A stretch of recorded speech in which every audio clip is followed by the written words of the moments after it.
For many centuries, primitive Christian Europe had regarded the Jew as the Christ killer, an enemy and a threat to be converted and so be saved, or to be killed, to be expelled, or to be put to death with sword and fire.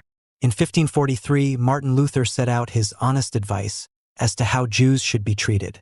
First, he wrote, their synagogues should be set on fire, and whatever does not burn up should be covered or spread over with dirt, so that no one may ever be able to see a cinder or stone of it.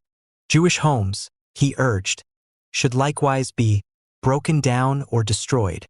Jews should then be put under one roof or in a stable like gypsies, in order that they may realize that they are not masters in our land. They should be put to work to earn their living by the sweat of their noses, or, if regarded even then as too dangerous, these poisonous bitter worms should be stripped of their belongings which they have extorted usuriously from us and driven out of the country for all time. Luther's advice was typical of the anti-Jewish venom of his time. Mass expulsion was a commonplace of medieval policy. Indeed, Jews had already been driven out of almost every European country, including England, France, Spain, Portugal, and Bohemia. Further expulsions were to follow. In Italy, Jews were to be confined to a special part of the towns, the ghetto, and, in Tsarist Russia, to a special region of the country, the Pale. Expulsion and oppression continued until the 19th century. Even when Jews were allowed growing participation in national life, however, no decade passed without Jews in one European state or another being accused of murdering Christian children, in order to use their blood in the baking of Passover bread. This blood libel, coming as it did with outbursts of popular violence against Jews, reflected deep prejudices which no amount of modernity or liberal education seemed able to overcome. Jew hatred, with its 2,000-year-old history, could arise both as a spontaneous outburst of popular instincts and as a deliberately fanned instrument of scapegoat politics. The Jews of Europe reacted in different ways to such moments of hatred and peril. Some sought complete assimilation. Some fought to be accepted as Jews by local communities and national structures. Others struggled to maintain an entirely separate Jewish style of life and observance, with their own communities and religious practice. The 19th century seemed to offer the Jews a change for the better. Emancipation spread throughout Western Europe, Jews entered politics and parliaments, and became integrated into the cultural, scientific, and medical life of every land. Aristocratic Jews moved freely among the aristocracy. Middle-class Jews were active in every profession, and Jewish workers lived with their fellow workers in extreme poverty, struggling for better conditions. But in Eastern Europe, and especially in the Polish and, even more, the Ukrainian provinces of the Tsarist Europe, anti-Jewish violence often burst out into physical conflict, popular persecution, and murderous pogrom. Here, in the poorest regions of Tsarist Russia, church and state both found it expedient, from their different standpoints, to set the Jew aside in the popular mind as an enemy of Christianity and an intruder in the life of the citizen. Jealousies were fermented. Jewish characteristics were mocked and turned into caricatures. The Jew, who sought only to lead a quiet, productive, and if possible a reasonably comfortable life, was seen as a leech on society, even when his own struggle to survive was made more difficult by that society's rules and prejudices. These eastern lands where prejudice was most deeply rooted spread from the Baltic to the Black Sea. Their most densely populated regions were White Russia, the Volhynia, Podolia, and the Ukraine. In these regions there had existed throughout the 19th century and into the 20th a four-tiered social structure, from which was to emerge the most savage of all wartime hatreds. At the top of the structure was the Pole, the Pan, the landowner, Roman Catholic, Polish-speaking. Next was the Ukrainian peasant, the Chlop, adherent to the Russian Orthodox faith, Ukrainian-speaking. Next was the Volksdeutsch, or ethnic German, descendant of German settlers who had been brought to these regions in the 18th century, farmer, Protestant, German-speaking. Fourth, and in the eyes of each of the other three last, was the Jew, resident in those regions for just as long, if not longer, eking out an existence as a peddler or merchant, Jewish by religion, and with Yiddish as his own language, Jewish also by speech. No social mobility existed across these four divides.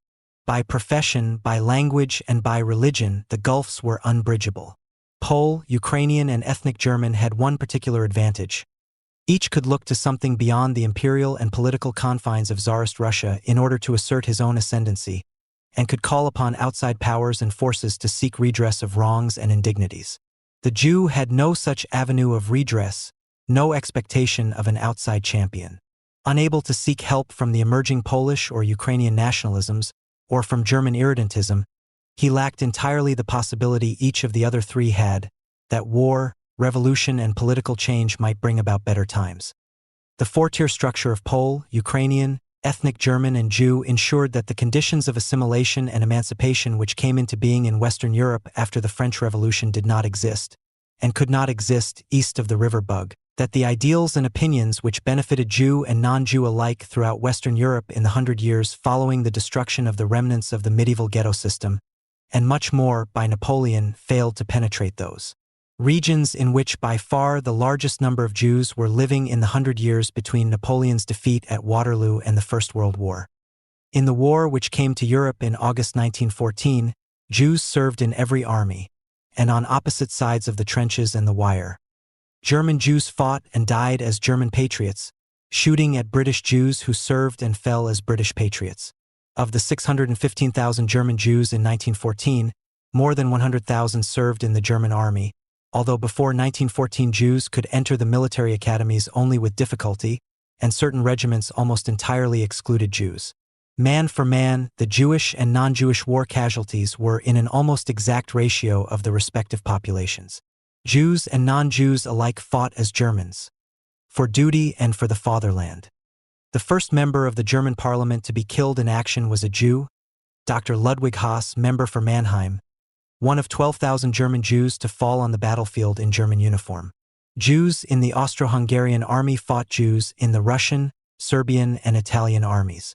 When the war ended in November 19, 18 Jewish soldiers, sailors, and airmen had filled the rolls of honor, the field hospitals, and the military cemeteries, side by side with their compatriots under a dozen national flags. After 1918, within the new frontiers of post-war Europe, Jews found themselves under new flags and new national allegiances. The largest single Jewish community was in the new Polish state. Here lived more than 3 million Jews, born in the three empires destroyed in the war: the Russian, the Austro-Hungarian, and the German. In the new Hungarian kingdom lived 473,000 Jews. A similar number lived in the enlarged Romania, and only slightly more, perhaps 490,000, in Germany. Czech Jewry numbered 350,000. French Jewry, 250,000. Other communities were smaller. The security of the new borders depended upon alliances, treaties, and the effectiveness of the newly created League of Nations, whose covenant not only outlawed war between states, but also guaranteed the rights of minorities. In each state, old or new, the Jews looked to the local laws for protection as a minority, for equal rights in education and the professions, and for full participation in economic life. Even as the First World War ended on the Western Front, more than 50 Jews were killed by local Ukrainians in the eastern Polish city of Lvov. In the then independent Ukrainian town of Proskurov, 1,700 Jews were murdered on February 15, 1919 by followers of the Ukrainian nationalist leader Simon Petlura, and by the end of the year, Petlura's gangs had killed at least 60,000 Jews. These Jews were victims of local hatreds reminiscent of Tsarist days, but on a scale unheard of in the previous century. In the city of Vilna, the Jerusalem of Lithuania, 80 Jews were murdered during April 1919. In Galicia, 500 perished. Terrible news is reaching us from Poland. The Zionist leader Chaim Weizmann wrote to a friend on November 29, 1918. The newly liberated Poles there are trying to get rid of the Jews by the old and familiar method which they learnt from the Russians. Heart-rending cries are reaching us. We are doing all we can, but we are so weak. On December 18, 1919, a British diplomat wrote an account of one such episode, during which Poles had killed a number of Jews suspected of communist sympathies and arrested many others. The Jewish women who had been arrested, but who had been exempted from execution, he noted, were kept in prison without trial and inquiry. They were stripped naked and flogged. After the flogging, they were made to pass naked down a passage full of Polish soldiers. Then, on the following day, they were led to the cemetery where those executed were buried, and made to dig their own graves. Then, at the last moment, they were told they were reprieved. In fact, the gendarmerie regularly tormented the survivors. The victims, added the diplomat, were respectable lower-middle-class people, school teachers, and such like. In Germany, in the immediate aftermath of the First World War, Jews were among those active in rebuilding the broken nation. Hugo Preuss, Minister of Interior of the new government, prepared the draft of the Weimar Constitution, one of the most democratic in post-war Europe. Another Jew, Walther Rathenau, served as Weimar's Minister of Reconstruction and then as Foreign Minister. But in the turmoil of defeat, voices were raised blaming the Jews for Germany's humiliation. In Berlin, the nation's capital, there were clashes between Jews and anti-Semites.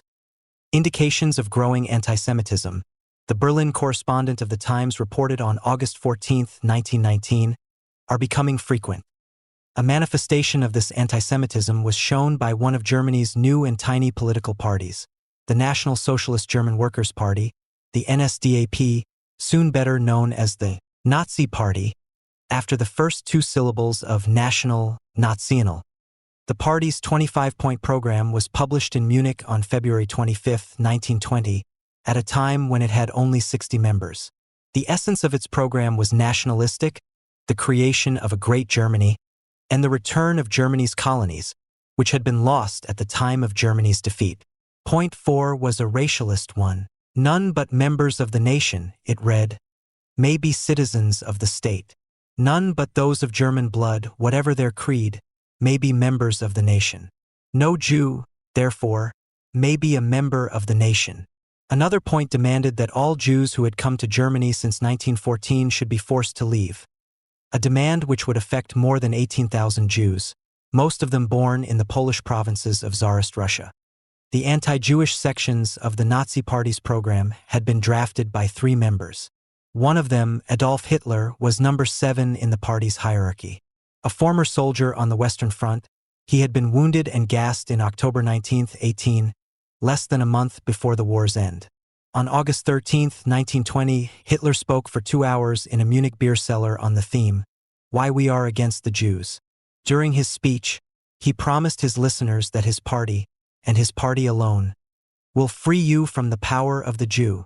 There must, he said, be a new slogan, and one not only for Germany. Anti-Semites of the world, unite. People of Europe, free yourselves. And he demanded what he called a thorough solution, in brief, the removal of the Jews from the midst of our people. A year later, on August 3, 1921, Hitler set up a group within the Nazi Party whereby he would control his own members and harass his opponents. This Sturmabteilung, or storm section of the party, was quickly to be known as the SA, its members as stormtroops. These stormtroops were intended, according to their first regulations, not merely to be a means of defense for the new movement, but, above all, a training school for the coming struggle for liberty. Stormtroops were to defend party meetings from attack, and, as further regulations expressed it a year later, to enable the movement itself to take the offensive at any given moment. Brown uniforms were designed, their wearers soon becoming known as brown shirts. Parades and marches were organized. The party symbol became the Hakenkreuz, or swastika, an ancient Sanskrit term and symbol for fertility, used in India interchangeably with the Star of David, or Magen David, whose double triangle had long signified for the Jewish people a protective shield, and had become since 1897 a symbol of Jewish national aspirations. From the Nazis' earliest days, the swastika was held aloft on flags and banners, and worn as an insignia on lapels and armbands. By the time of the establishment of the stormtroops, membership of the Nazi Party had risen to 3,000. Hatred of the Jews, which permeated all Hitler's speeches to his members, was echoed in the actions of his followers. Individual Jews were attacked in the street, and at public meetings and street corner rallies Jews were blamed, often in the crudest language, for every facet of Germany's problems, including the military defeat of 1918, the subsequent economic hardship, and sudden, spiraling inflation. Hitler's party had no monopoly on anti-Jewish sentiment. Several other extremist groups likewise sought popularity by attacking the Jews. One target of their verbal abuse was Walther Rathenau, who, as foreign minister, had negotiated a treaty with the Soviet Union. Street demonstrators sang, "Knock off Walther Rathenau, the dirty, goddamn Jewish sow." These were only words, but words with the power to inspire active hatred, and on June 24, 1922, Rathenau was assassinated. Following Rathenau's murder, Hitler expressed his pleasure at what had been done. He was sentenced to 4 weeks in prison. The Jewish people, he announced on July 28, 1922, immediately on his release, stands against us as our deadly foe, and will so stand against us always, and for all time. In 1923, a Nuremberg Nazi, Julius Streicher, launched Der Stürmer, a newspaper devoted to the portrayal of the Jews as an evil force. Its banner headline was the slogan, "The Jews are our misfortune." On October 30, 1923, Arthur Ruppin, a German Jew who had earlier settled in Palestine, noted in his diary, while on a visit to Munich, how the anti-Semitic administration in Bavaria expelled about 70 of the 350 East European Jews from Bavaria during the past 2 weeks, and it is said that the rest will also be expelled before too long. On November 9, 1923, Hitler tried, and failed, to seize power in Munich. Briefly, he had managed to proclaim a national republic. He was arrested, tried for high treason, and on April 1, 1924 sentenced to 5 years in detention. After less than 8 months in prison, Hitler was released on parole. During those 8 months, he had begun a lengthy account of his life and thought. Entitled Mein Kampf, My Struggle, the first volume was published on July 18, 1925. In it, the full fury of Hitler's anti-Jewish hatred was made clear. He explained that he was drawing upon his personal experiences as a young man in Vienna before the First World War. He had come to Vienna in February 19, 1908, shortly before his 19th birthday, and had remained there until May 19, 1913. Every page of Hitler's recollections contained references to the Jews of Vienna and their evil influence. The part which the Jews played in the social phenomenon of prostitution, he wrote, and more especially in the white slave traffic, could be studied here better than in any other West European city, with the possible exception, he added, of certain ports in southern France. A cold shiver ran down my spine when I first ascertained that it was the same kind of cold-blooded, thick-skinned and shameless Jew who showed his consummate skill in conducting that revolting exploitation of the dregs of the big city. Then I became filled with wrath. There were, Hitler argued, 2 perils threatening the existence of the German people, Marxism and Judaism. It was in Vienna, he wrote, that he had discovered the truth about the Jewish conspiracy to destroy the world of the Aryan, by means of political infiltration and corruption, using as its tool the Social Democratic Party, and as its victim the working class. This word, Aryan, was a linguistic term, originally referring to the Indo-European group of languages.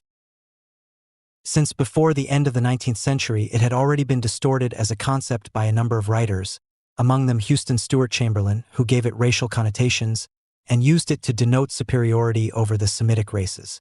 Yet the term Semitic itself was originally not a racial but a linguistic term, relating not to Jews and non-Jews, but to a language group which includes Hebrew and Arabic.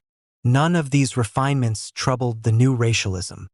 For Hitler, Aryan was synonymous with pure, while Semitic was synonymous with Jew, and hence impure. Considering the satanic skill displayed by Jewish evil counselors, Hitler wrote, "How could their unfortunate victims be blamed?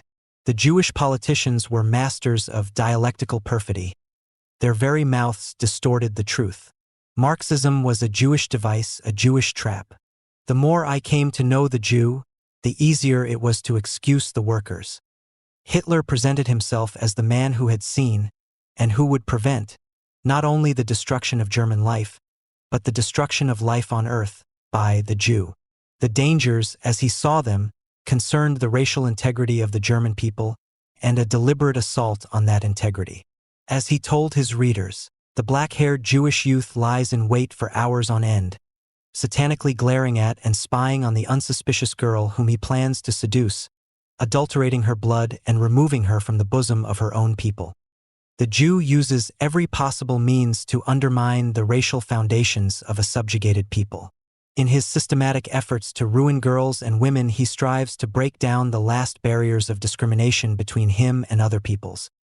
The Jews were responsible for bringing Negroes into the Rhineland, with the ultimate idea of bastardizing the white race which they hate and thus lowering its cultural and political level so that the Jew might dominate. For as long as a people remain racially pure and are conscious of the treasure of their blood, they can never be overcome by the Jew. Never in this world can the Jew become master of any people except a bastardized people. For this reason, Hitler added, the Jew systematically endeavors to lower the racial quality of a people by permanently adulterating the blood of the individuals who make up that people. In Mein Kampf, Hitler outlined his mission: to expose and then to destroy the threat posed by a worldwide Jewish effort to destroy the foundations of Aryan life.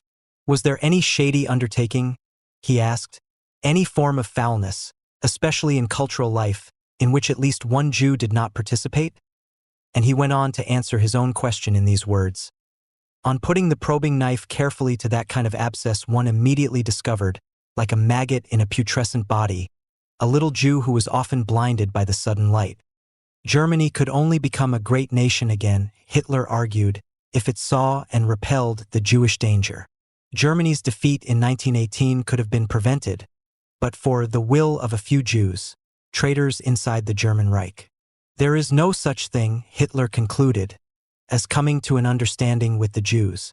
It must be the hard and fast either-or. In his book, Hitler described the mission that inspired him, telling his readers, should the Jew, with the aid of his Marxist creed, triumph over the people of this world, his crown will be the funeral wreath of mankind, and this planet will once again follow its orbit through ether, without any human life on its surface, as it did millions of years ago. And so I believe today that my conduct is in accordance with the will of the Almighty Creator. In standing guard against the Jew, I am defending the handiwork of the Lord. There was little reason for anyone to heed such hate-mongering in the summer of 1925. The Weimar Republic was scarcely halfway through its first decade, slowly establishing a democratic parliamentary regime.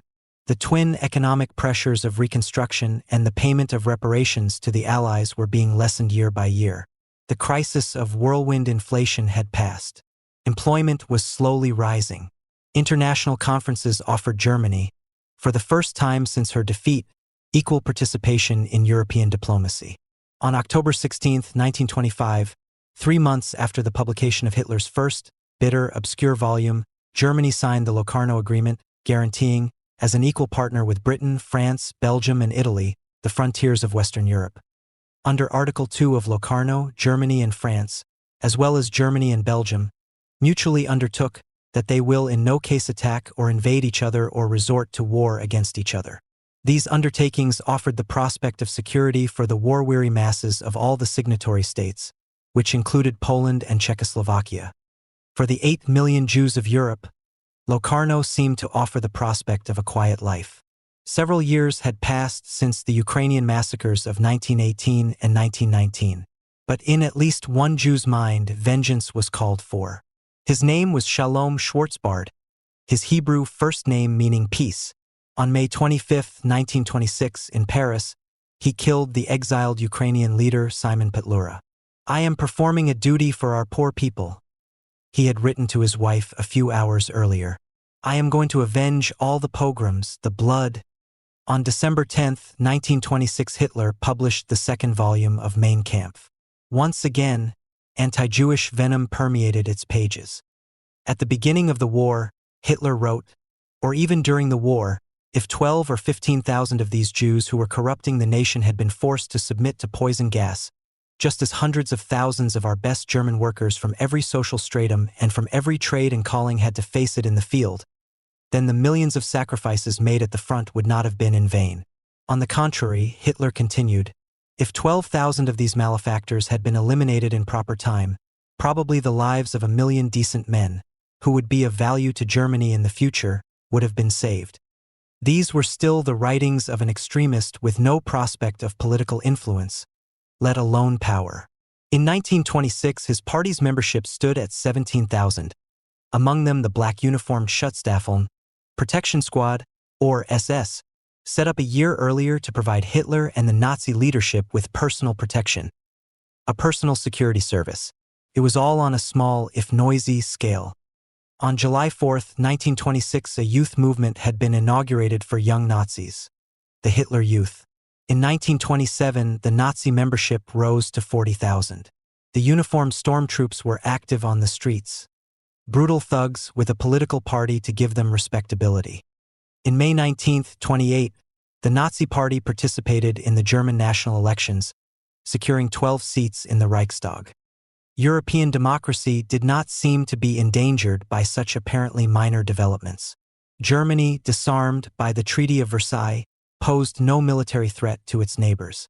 The Locarno Agreement, signed with such high hopes, continued to serve as an apparent guarantee of stability. Germany's remaining reparations payments were being rapidly reduced by negotiations. Suddenly, events began to favor Hitler and his followers. Inflation began to rise again.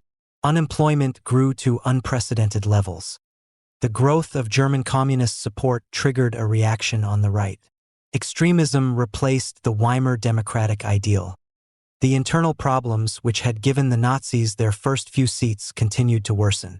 Unemployment rose yet again, reaching 3 million by the end of 1929.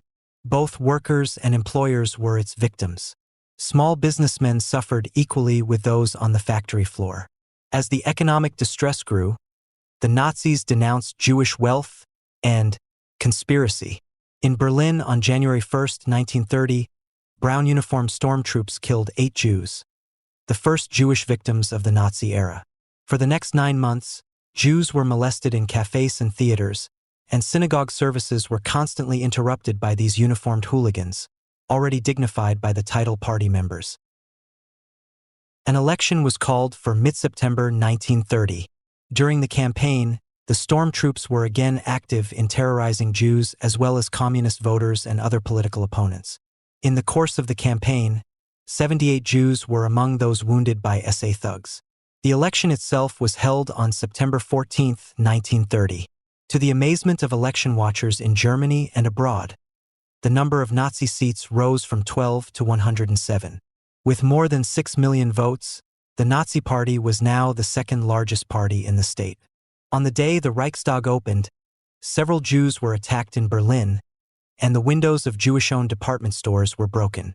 As the Nazi deputies walked to the Reichstag, their supporters in the crowd chanted one of the party's popular slogans, Deutschland Erwich, Judah Verreck, Germany Awake, Death to Judah.